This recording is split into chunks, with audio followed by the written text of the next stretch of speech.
कारण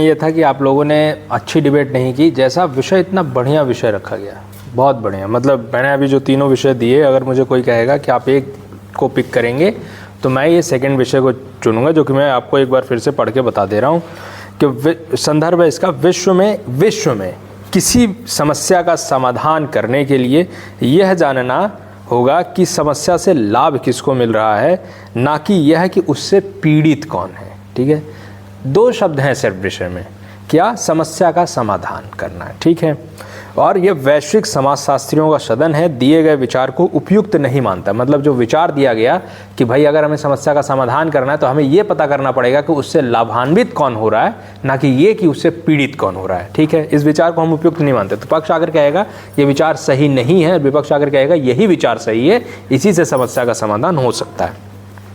अब दोनों टीमों से मेरी जो शिकायत है वो ये है कि एक भी टीम ने कोई मुझे एक एग्जाम्पल लाकर नहीं दिया। देखिए इस केस में या इस एग्जाम्पल में समस्या से पीड़ित व्यक्ति को हमने रिकॉग्नाइज किया, फिर उससे फीडबैक लिया, फिर हमने उसका एनालिसिस किया और उसका समाधान बेहतर तरीके से हो गया। एक एग्जाम्पल पक्ष नहीं दिया। दूसरी तरफ से विपक्ष ने भी कोई हमको एक एग्जाम्पल नहीं दिया कि अगर हम समस्या से लाभ जो व्यक्ति प्राप्त कर रहा है, उस व्यक्ति के लाभ जो मिल रहा है, उस व्यक्ति को अगर हम टैकल कर लें या फिर उस इंस्टीट्यूशन, उस देश, उसको समस्या, उसको पकड़ लें और उसको कह दें कि आप अपनी चीज़ को बदल दें तो समस्या का समाधान हो जाएगा। बहुत सिंपल और बहुत बढ़िया से एग्जाम्पल थे, दोनों तरफ थे। ठीक है, पहले जो विपक्ष की तरफ जो निर्णय गया है उसकी तरफ से आपके, क्योंकि आपकी तरफ से सिर्फ एक एग्जाम्पल आया था वो चाइना वाला कि चाइना को लाभ मिल रहा है तो बाकी देश एकजुट होते हैं और ये कहते हैं कि चाइना को जो कि लाभ हो रहा है तो आप टैकल कर, मतलब जो लाभ वाली सिचुएशन में है ये पता चल पा रहा है कि लाभ है तो चाइना को अगर टैकल करने की कोशिश करेंगे तो समस्या का समाधान होने की संभावना है। जैसे कोरोना में कि आप चाइना में फ्लाइट मत ले जाइए, चीज़ें मत लीजिए या ट्रांसपोर्टेशन बंद कर दीजिए, सो एंड सो, ये सब चीज़ें नहीं आई, लेकिन मैं आपको बता रहा हूँ कि ये सारी चीज़ें थी। दूसरा एक जो कि आपके अगेंस्ट में गया, आपने पॉइंट एक ले लिया था डिजिटल डिवाइड का, तो लास्ट में अल्टीमेटली क्वेश्चन आंसर तक पहुंचते पहुंचते ये बता दिए गए थे और इधर से जवाब आ गया था। क्योंकि डिजिटल डिवाइड कर देते हैं तो हाइपर जो कैपिटलिस्ट हैं उनको बेनिफिट मिल रहा होता। इट मीन्स कि जो ये प्रॉब्लम एक तरीके से डिजिटल डिवाइड इज प्रॉब्लम है, उस प्रॉब्लम को जो लोग कर रहे हैं उनको लाभ मिल रहा है, इस वजह से वो समस्या हो रही है। उसका समाधान हम ये कर लेंगे कि अगर जो डिजिटल डिवाइड हो रहा है उसको आप खत्म कर दीजिए। बहुत एग्जाम्पल बहुत सिंपल सा था। ठीक है, एक उदाहरण लेकर आते हैं आप। मान लीजिए करप्शन है। ठीक है, करप्शन गवर्नमेंट स्टेज में होता है, एक कोई पर्टिकुलर कोई व्यक्ति एक इंस्टीट्यूशन का हेड है, वो करप्ट व्यक्ति है। ठीक है, करप्शन से समस्या और ये पीड़ित भी हैं बहुत सारे लोग। ठीक है, हमको अगर समस्या है करप्शन, उसका समाधान करना है तो लाभ किसको मिल रहा है? जो करप्ट व्यक्ति जो ले रहे। ठीक है, अगर हम उन समस्या का समाधान हमें ये आइडेंटिफाई अगर हम कर दें कि वो पर्टिकुलर व्यक्ति करप्ट है और उसकी वजह से समस्या क्रिएट हो रही है, समाधान क्या करना है? उस व्यक्ति को हटा दीजिए, प्रॉब्लम सॉल्व हो गई। क्लियर कट एग्जाम्पल है, कोई लाग लपेट करने की जरूरत नहीं है। ठीक है, इसी तरीके से अगर समस्या हो रही है, जैसे बीमारी वाला केस है बार बार लेकर, कितना सिंपल सा, बीमारी से किसको फायदा होता है बताइए? डॉक्टर्स, मेडिकल सेक्टर में काम करने वाले। यार हिंद स्वराज में गांधी बार बार क्यों डॉक्टर को क्रिटिसाइज कर रहे हैं? जुडिशरी को क्यों क्रिटिसाइज कर रहे हैं? ब्रिटिश जुडिशरी को क्यों? क्योंकि वकीलों को क्यों क्रिटिसाइज कर रहे हैं? वकील को फीस मिलती है। प्रॉब्लम है ना, लाभ किसको हो रहा है? अब अल्टीमेटली जब लाभ को रिकॉग्नाइज कर रहे हैं, बार बार बीमारी वाला, मैं वो तो सिर्फ एक आंसर आपने दे दिया इसलिए बच गया, नहीं तो आप नहीं आते। समझ रहे हैं? एक चीज़ है कि बीमारी से किसको लाभ हो रहा है? बार बार बीमारी वाला केस बोल रहे हैं एक इंडिविजुअल। अरे बीमारी से लाभ हो रहा है ना, पूरा मेडिकल सेक्टर को लाभ हो रहा है, पूरे डॉक्टर सेक्टर को लाभ हो रहा है ना? हाँ, अगर मेडिकल सेक्टर को हटा देंगे तो समाधान कैसे हो जाएगा? लाभ हो रहा है, समाधान कैसे हो रहा है कि मेडिकल सेक्टर में जो कुछ चीज़ें आपको दवाइयाँ दी जाती है ना, इलाज की जो पद्धति है, उस इलाज की पद्धति में अगर आप चीज़ें ठीक कर देंगे तो आपको समाधान मिल जाएगा। जैसे आपको जो दवाइयाँ कुछ डॉक्टर्स इसलिए भी देते हैं कि आप सीधे ठीक नहीं हो, आप जो है कंटिन्यूसली हमारे पास आते भी रहें, है ना? आप एलोपैथी की बजाय अगर आप आयुर्वेदिक की ओर जा रहे हैं, 2 बार आप दवाई दीजिए, ठीक हो जाएगा। मतलब जैसे आप एलोपैथी की जो दवाइयाँ आप खाते हैं, उसको खाने के बाद जो उसके साइड इफ़ेक्ट होते हैं, फिर वो जो साइड इफेक्ट निकल कर आएगा, फिर आप वापस रिटर्न में आएंगे। तो हमें करना क्या है, अगर बीमारी और उस सेक्टर को ठीक कर देना है। एलोपैथी, आप एक दवाई लेते हैं, उसका रिपरकशन होता है, साइड इफेक्ट होता है, फिर आप दवाई लेने आ जाते हैं, फिर एक दवाई लेते हैं, फिर आपका रिपरकशन हो जाता है। तो समाधान कैसे होगा, उसकी जो पद्धति है उसको आप बदल देंगे, समाधान हो जाएगा। जहाँ तक आपका केस कमजोरी क्यों था, आपका केस कमजोरी था क्योंकि आपकी तरफ से कोई एक ऐसा एग्जाम्पल नहीं आया हमारे पास कि हमने ये फीडबैक लिया, फीडबैक से लाभ किसी को हो रहा है, उससे हमें कोई मतलब नहीं है, जो पीड़ित व्यक्ति है। क्योंकि अल्टीमेटली जो लाभ हो रहा है और पीड़ित में, दोनों में बड़ा अंतर है। जो पीड़ित है वो एक्चुअल में समाधान बता पाएगा, क्योंकि लाभ तो कई तरीके से वो प्राप्त करता है, लेकिन जो एक्चुअल समाधान होगा वो पीड़ित ही बताएगा। ये टॉपिक उस तरीके का ही है जैसा कि एक कॉलेज में रखा गया, जिसमें ये बताया गया कि जो लॉ को बनाने वाले हैं वो एक्चुअल इंटरप्रेटर हैं, या फिर जो लॉ को पहला फॉलो करता वो एक्चुअल इंटरप्रेटर है। ये टॉपिक लगभग सेम उस तरीके का कि कौन लाभ प्राप्त कर रहा है, कौन पीड़ित है। तो यहाँ पर यह है कि आप जो पहला व्यक्ति जो पीड़ित है वो एक्चुअल उसके रिफॉर्म के बारे में बता सकता है। जैसे करप्शन वाला ही एग्जांपल ले लीजिए, अगर ये करप्शन वाला एग्जांपल लेके आते तो एक टॉप पर बैठे हुए इंस्टीट्यूशन के हेड को अगर आप हटा देते हैं, अगर कि वो करप्ट है, उसको हटा देते हैं, तो क्या करप्शन सॉल्व हो जाएगा? ये कहेंगे सॉल्व हो जाएगा, लेकिन क्या उससे एक्चुअल में सॉल्व चीज़ हो जाएगी? नहीं होगी। क्यों? क्योंकि जो करप्शन से पीड़ित आम व्यक्ति है, जब तक वो फीडबैक नहीं देगा कि करप्शन का चैनल कैसे चल रहा है, वो फीडबैक हमारे लिए बहुत इंपॉर्टेंट है। और जब तक वो फीडबैक नहीं देगा कि करप्शन का चैनल चल कैसे रहा है, तब तक हम एक्चुअल सोल्यूशन कर ही नहीं पाएंगे। आपको भले से हो कि हाँ एक पर्टिकुलर अधिकारी जो है या नेता जो है करप्शन में फंस गया, उस करप्शन के नेता को हटा दीजिए, तो क्या वो मैकेनिज्म खत्म हो जाएगा? नहीं, क्योंकि एक्चुअल जो उस व्यवस्था से पीड़ित व्यक्ति है वो बताएगा कि कहाँ कहाँ चीज़ें खराब हैं, वहाँ वहाँ हमें ठीक करनी पड़ेगी। और जो ये कह रहे हैं लाभ जो प्राप्त कर रहा है, जैसे किसी एक नेता ने करप्शन किया, तो नेता तक वो पैसा या वो लाभ पहुँचा कैसे, ये बताने वाला व्यक्ति वो होगा जो पीड़ित होगा। इसलिए जो आप कह रहे हैं जो लाभ प्राप्त कर रहा है उसको आप रिकॉग्नाइज करके समस्या का समाधान कर लेंगे, उससे होगा ही नहीं। समस्या का समाधान उससे होगा जो पीड़ित है वो, क्योंकि उसका फीडबैक बताएगा आपको कि किस किस चरण से कैसे कैसे पैसा पहुंचा है या करप्शन हुआ है, या क्या क्या समस्याएं एक्चुअली उसको झेलनी पड़ती हैं। जो लाभ प्राप्त कर रहा होता है, एक व्यक्ति बैठा होता है, वो साइन कर देता है, उसको तो लाभ मिल रहा है, लेकिन एक्चुअल जो पीड़ित है वो बताएगा एक्चुअल सोल्यूशन क्या होता है। तो एक कि आप टॉप पे सोल्यूशन करने की बात कर रहे हैं, एक आप ग्राउंड लेवल पर, ये डिबेट हो रही है, एक टॉप ग्राउंड लेवल डिबेट। तो इसमें मुझे लगता है कि पक्ष जो है, एक चीज़ पूछनी थी, जो फीडबैक मैकेनिज्म की बात कर रहे थे, लेकिन फीडबैक मैकेनिज्म भी तो तभी वैलिडेट होगा ना जब आप प्रॉब्लम का एक्चुअल नोशन को समझ पाएंगे। कि फीडबैक तो मैं किसी भी चीज़ से ले सकता हूँ कि ये समस्या है, लेकिन इनहेरेंटली जो प्रॉब्लम हुआ है तभी तो, और दूसरा आप, हाँ, दूसरी प्रोसेस नहीं हो रही है। नहीं नहीं नहीं नहीं, ये मैं पूछ नहीं नहीं नहीं, ये देखो दूसरा एक, ये लोग एक सिंपल सा आपसे क्वेश्चन पूछ रहे थे, आपने सही जवाब नहीं दिया था, ठीक है, समाधान वाला। जैसे ये कह रहे हैं कि आपको समस्या पता चल जाएगी अगर आप फीडबैक लेंगे, तो बोलो ना हाँ तुम समस्या पता चल जाएगी, क्या दिक्कत है, फीडबैक लेंगे समस्या पता चल जाएगी। समाधान की बात हो रही है यहाँ। जब वो बोल रहे हैं कि जब फीडबैक से आपको समाधान मिल जाएगा, समस्या पता चल रही है, तो बोल दो हाँ पता चल रही है, फीडबैक से समस्या पता चल रही है। यहाँ समस्या पर डिबेट नहीं है, समस्या के समाधान पर डिबेट है। और दूसरी बात, इन्होंने एक क्वेश्चन बहुत अच्छा पूछा था लेकिन बहुत लेट कर दिए, और उसमें भी वो मजबूत नहीं हो पाया। क्या?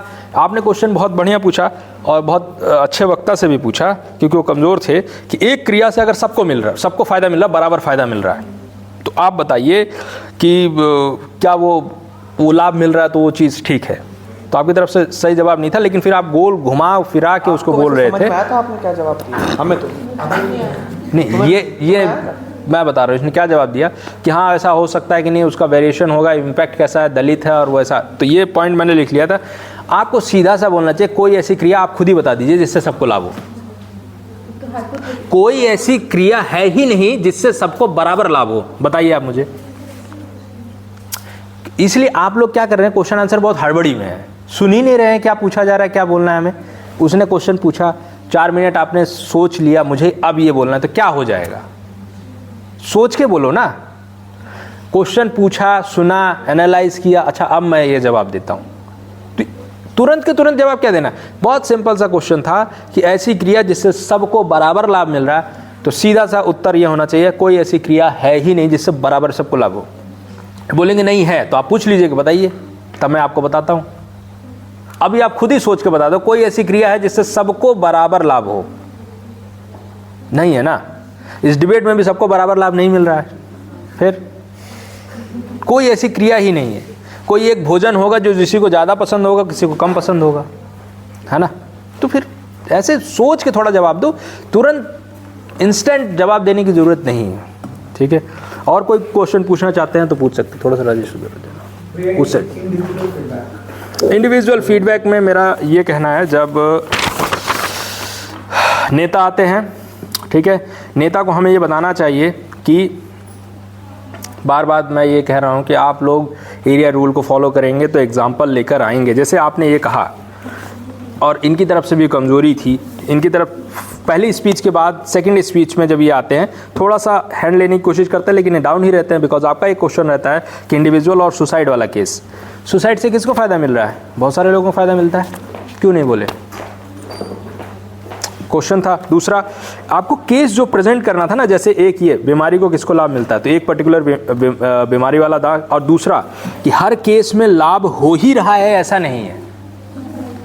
तो एक दो केस तो बताते हैं कि ये 3-4 केस हैं, इसमें बताइए किसको लाभ हो रहा है, नहीं बताया, ठीक है। डिजिटल डिवाइड है, उससे अगर किसी एक व्यक्ति को लाभ मिल रहा है तो इसको और एक्सप्लेन करना चाहिए था, जो कि नहीं हुआ। समाधान स्टेक होल्डर्स को लेकर हम चलेंगे, तो कोई सा एक केस लेकर आते हैं कि देखिए ये प्रॉब्लम थी, हमने रिकॉग्नाइज किया, उसका एक स्टेक होल्डर से हमने ये चीज़ें पता की, और फिर ये लाभ की सिचुएशन आ गई और हमने समाधान कर दिया, ठीक है। मतलब मैं ये कह रहा हूँ कि आप 12 पॉइंट बोलिए, कोई मतलब नहीं है अगर आप उसको इस्टेब्लिश नहीं कर रहे हैं तो, ठीक है। इधर से कमजोरी ये थी, लास्ट में क्वेश्चन आंसर की वजह से आपको मैच दिया जा रहा है। क्यों? क्योंकि आपको जो ये बोल के जा रहे हैं ना, मैंने 4-5-6 पॉइंट तक आपके लिखे कि आपने बहुत अच्छी बातें कही हैं, लेकिन उससे मेरे को कोई लेना देना नहीं है जब तक आप इनका काउंटर नहीं करेंगे, ठीक है। ये सुसाइड वाला केस बोल रहे हैं कि सुसाइड से बताइए किसको लाभ मिलता है। अरे मैं आपको बताता हूँ 10 लोगों को लाभ मिलता है। जिस व्यक्ति ने सुसाइड किया है उसके 4 इनेमी होंगे तो चारों को लाभ मिल गया।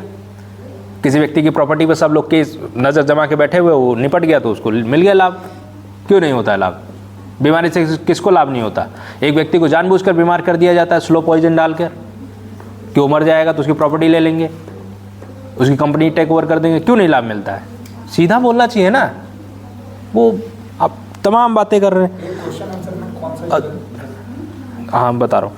एक आपने इधर से बोला इंडिविजुअल की समस्याएं होती हैं, तो इंडिविजुअल की समस्याएं क्या इंडिविजुअल की ही होती हैं? और एक आपकी तरफ से बहुत कमज़ोर चीज़ बोली गई थी क्वेश्चन आंसर में, वो ये था कि सेल्फ इंटरेस्ट वैक्यूम में भी काम कर सकता है। ये बहुत प्रॉब्लमेटिक है। ये कि बोल रहे हैं, इन्होंने बोल भी दिया है कि जो वैक्यूम में चीज़ें नहीं हो सकती, इंडिविजुअल जो है वैक्यूम में नहीं होता है, इनकी तरफ से बोला गया, ठीक है। देखिए ये लिखा हुआ है इंडिविजुअल वैक्यूम में नहीं रहता है। फिर उसके बावजूद आपके डीपीएम से ने उत्तर दिया है कि सेल्फ इंटरेस्ट जो है वैक्यूम में भी काम कर सकता है। कैसे हो सकता है? ये तो बहुत चीज़ है ना कि आप, ठीक है, इंडिविजुअल का थॉट है, इंडिविजुअल का जो भी क्या कह रहे थे, ये इंडिविजुअल समस्याएं होती है। आप कोई मुझे एक ऐसी समस्या बता दीजिए जो कि प्योरली इंडिविजुअल व्यक्ति ने अपनी खुद से बनाई है, बिना समाज में आए। क्या इंडिविजुअल वैक्यूम में रहता है? आप समाज में स्वतंत्र हैं, समाज से स्वतंत्र नहीं है। आपके सारे विचार सोशली कंस्ट्रक्ट है। कोई भी आप टेंशन में हैं, क्यों? एग्जाम में नहीं क्लियर हुआ होगा, गर्लफ्रेंड छोड़कर भाग गई होगी, बॉयफ्रेंड ने धोखा दे दिया होगा, शादी टूट गई होगी, बच्चा मर गया होगा, पिता छोड़ के चले गए होंगे, पॉकेट चोरी हो गया होगा। कौन सी समस्या जो इंडिविजुअल और सोसाइटी से रिलेटेड नहीं है, बता दीजिए कौन सी समस्या है? टेंशन में है, डिप्रेशन में है, मोटापा है, डायबिटीज़ है, किस वजह से है? इंडिविजुअल है ये सब रिलेटेड है। कोई सा एक एग्जाम्पल दीजिए जो प्योरली इंडिविजुअल हो कि आपकी आत्मा से अंदर से आ गया, उस समाज में नहीं हो। वो सारी समस्याएं तो कुछ भी हो, पीरियड्स की प्रॉब्लम तो इंडिविजुअल ही हो, वो आपकी ही छोड़ी है। वो तो पीरियड्स में आपको एक पर्टिकुलर टाइप ऑफ बिहेवियर करना चाहिए, ये किसने तय कर रखा है? नहीं बट मतलब वो जो मतलब पीरियड्स में अगर एक लड़की को इशू हो रहा है, अगर उसको क्रैम्प आ रहा है, तो वो क्या है? वो क्या है? हाँ ठीक है ना, वो क्या केवल एक ही लड़की की समस्या है या समाज की सभी लड़कियों की समस्या है? मतलब एक गिवन पॉइंट ऑफ टाइम तक वो इंडिविजुअली एग्जिस्ट करेगी। मैं ये कह रहा हूँ कि क्या वो केवल एक ही लड़की की समस्या है, सभी की समस्या है? फिर और लड़कियों का क्या समाज नहीं है ना? अब लड़कियों के समाज में जाइए तो लड़कियाँ अलग तरीके से बात करती हैं, ठीक है। तो ये सारी बातें हैं, तो इनका आप ध्यान रखें। और थोड़ा सा सलाह ये रहेगी, क्वेश्चन पूछा जाए तो आंसर देने का समय दें और दूसरी बात, क्वेश्चन पूछा जाए तुरंत ही कूद नहीं पड़े आंसर देने के लिए, थोड़ा सोचें कि हमको क्या बोलना चाहिए, क्या बर्डन है हमारा, और जो हम आंसर देने जा रहे हैं वो हमारे बर्डन को स्ट्रॉन्ग करता है या नहीं करता है। इन सब चीज़ों को ध्यान में, तुरंत इतनी जल्दी में क्यों है भाई, कहाँ जाना है, 5 मिनट आपको दिया तो गया है, आराम से बोलिए, ठीक है। तो जैसे पक्ष, आप एक बात और, कुछ समस्याएं जो कि इंडिविजुअल समझ, वो समस्या क्या है, कैसे वो इंडिविजुअल है और उसको आप कैसे स्थापित करेंगे ये बात, और कैसे समस्या का समाधान फीडबैक से ही होगा, वो मैंने आपको बता दिया है। जिसका ध्यान रखेंगे तो ठीक रहेगा। चलिए, ठीक, थैंक यू।